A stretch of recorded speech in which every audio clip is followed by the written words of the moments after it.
A história de Brasília está apenas começando. Mas o que esperar dos próximos 50 anos?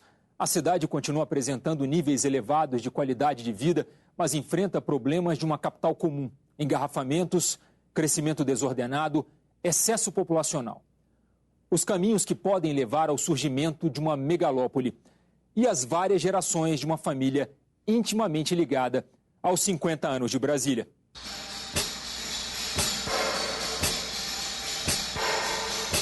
Seu Valdeci veio do Ceará. Chegou em 1958. Deixou o suor em muitos monumentos da nova capital. E aqui construiu uma família. Filhos, netos e bisnetos de Brasília. 4 gerações que fazem parte da história da cidade. Eu cheguei aqui, só tinha o trator virando terra para fazer os apartamentos do pessoal de vir do Rio de Janeiro para cá, né? Para a mudança da capital. Ele deu sangue, a vida dele, o suor dele todo aqui, criou raízes aqui, veio de uma vida difícil de lá onde ele morava e conseguiu muita coisa aqui, perdeu muita coisa também, ganhou muita coisa, eu vou cantar uma música, mais do que perdeu. Então, para mim é meu orgulho, né? Meu pai, minha mãe, meus filhos, minha vida. Eu sinto que Brasília foi desenhada especialmente para mim mesmo, assim, de tanto que eu gosto dela. É um lugar de fácil acesso, tem várias coisas para fazer. Não tem o mar, mas a gente tem um lago. Mas para mim é como se fosse a minha própria casa. Sou um neto de Brasília e estou dando um bisneto.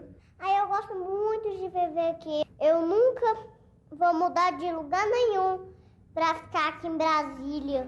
A família do seu Valdeci cresceu e Brasília também. Do alto, o traçado que Lúcio Costa não gostava de comparar a um avião parece o mesmo de 50 anos atrás.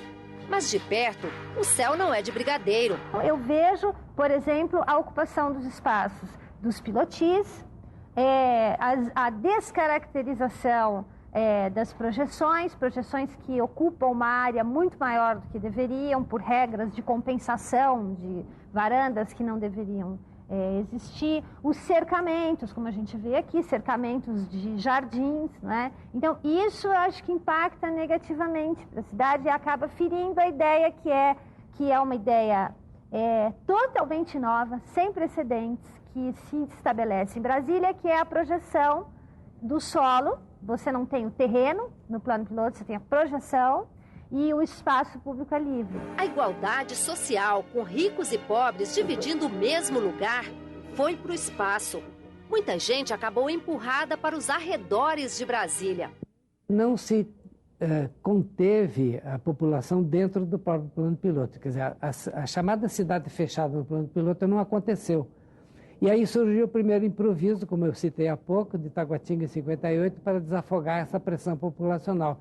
E sucessivamente todas as outras cidades satélites para abrigar a população que não couberam no plano piloto por diversas razões. A questão dos avanços dos condomínios, desses usos ilegais e que depois as pessoas consideram que estão fazendo grandes ações políticas quando tornam aquilo que é ilegal numa coisa legal. Se a gente não tomar cuidado, não resgatar aquela ousadia, não repensar Brasília, não reinventar a utopia, a cidade pode se inviabilizar, né? Porque a especulação imobiliária é muito forte. Se parar agora, ainda salva Brasília. Tem que parar agora, parar tudo. Parar o adensamento periférico, parar esse negócio de interferências no plano piloto e concessões, etc. Tem que parar agora. Além das cidades satélites, condomínios e assentamentos foram surgindo de forma desordenada. A especulação fez surgir uma cidade que Lúcio Costa não planejou, nem Oscar Niemeyer decorou com belos monumentos. Com prédios de até 30 andares, Águas Claras é um paredão de edifícios a poucos quilômetros do plano piloto planejado por Lúcio Costa. Águas Claras é uma infelicidade, uma bobagem.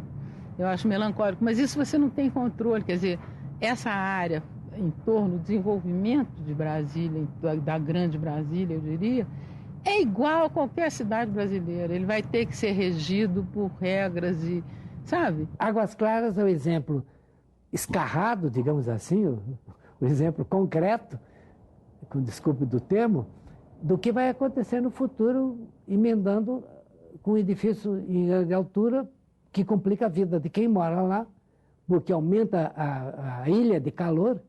Em breve, Águas Claras, ninguém vai suportar o calor, porque um edifício irradia para o outro. Os gabaritos que são assombrosos, quer dizer, uma cidade verticalizada, que não está preparada para aquilo.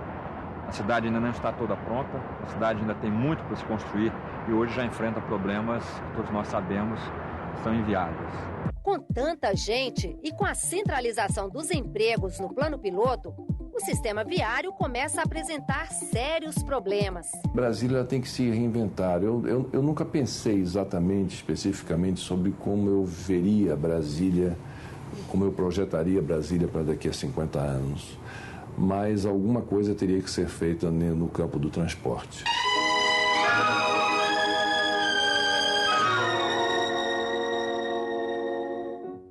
Em 1960, a indústria automobilística brasileira estava dando os primeiros passos. Nas ruas largas de Brasília, circulavam poucos carros, a maioria carros importados. O Aero Willys foi um dos primeiros carros nacionais.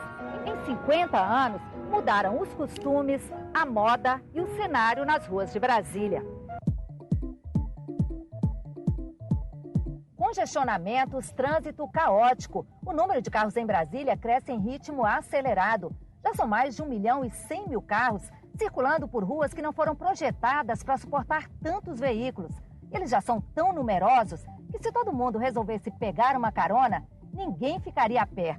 A população de Brasília cabe dentro dos carros. O senador Geraldo Mesquita, que chegou em 1961, lembra bem como o trânsito na cidade mudou. A gente sentava ali na beira do eixão e de meia em meia hora contava um carro que passava, né?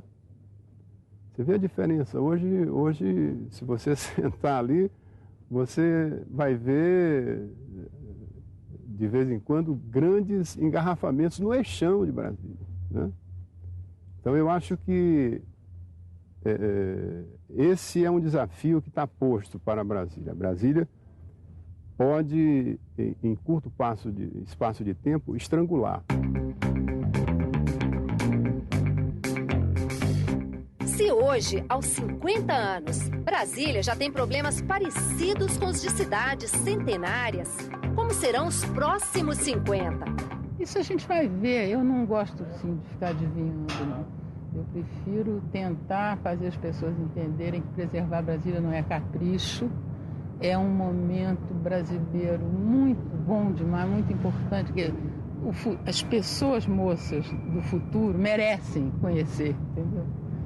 Essas coisas mudam de sentido quando o tempo passa, né? Daqui a 50 anos eu tenho medo do que eu vejo para Brasília. Se as coisas continuarem no rumo que estão, com um mercado livre de terras, né? Eu acho que a cidade vai ficar inabitável. Daqui a 50 anos já vai ser uma metrópole bastante complexa, se não fizerem medidas de descentralização, como eu referi. Descentralização da habitação, descentralização do transporte e descentralização dos empregos, quer dizer, das oportunidades de trabalho. Há uma alternativa, que já foi discutida também, de fazer com que o Distrito Federal se reduza a um território extremamente pequeno. E aí sim voltando à condição de não ter eleições. Mas aí já tem outros que pensam em ampliar o Distrito Federal. Ao chegar aqui ao Senado, eu procurei fazer uma PEC, uma alteração constitucional, objetivando permitir à União a criação de uma região metropolitana. Quero crer que daqui a 50 anos nós possamos ver os jovens de hoje resgatando essa cidade que nasceu num pensamento prospectivo, de uma contemporaneidade, de uma modernidade aberta, interessante, que permite o avanço, enfim, que permite realmente a busca por um convívio, um habitat mais sensato, mais razoável, mais democrático. Polêmica, moderna, ousada, futurista, linda. São muitos adjetivos, muitos olhares. Aos 50 anos, já disseram quase tudo dela. Mas Brasília é mais do que uma definição. Ela é principalmente o sentimento, a emoção de quem escolheu a cidade para amar. É a minha irmã caçula. É a minha irmã mais moça, meu bem. É uma brasileira carioca que nasceu no Leblon, veio morar aqui no Planalto Central, criou uma bela paisagem, tem uma influência evidente da cultura carioca da época, porque ela é de lá, ela nasceu lá, a referência original. Você sabe que cada asa de Brasília é igual à Avenida Atlântica de comprimento? Brasília é um sonho. Faço minhas palavras de Lúcio Costa, né? Fale o que falarem, Brasília é um milagre. Brasília é tudo, né? Para mim, Brasília é tudo, é minha musa. Brasília é minha musa, né? Sem Brasília, a minha poesia não existiria.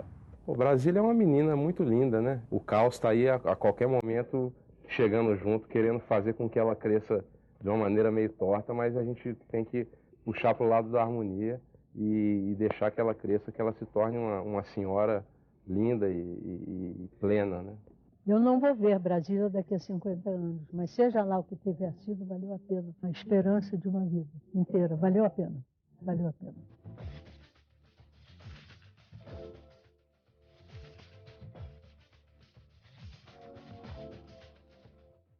O conteúdo deste programa você acompanha também pela internet.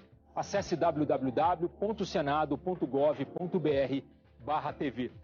Este foi o Repórter Senado, 50 anos de Brasília. Até a nossa próxima edição.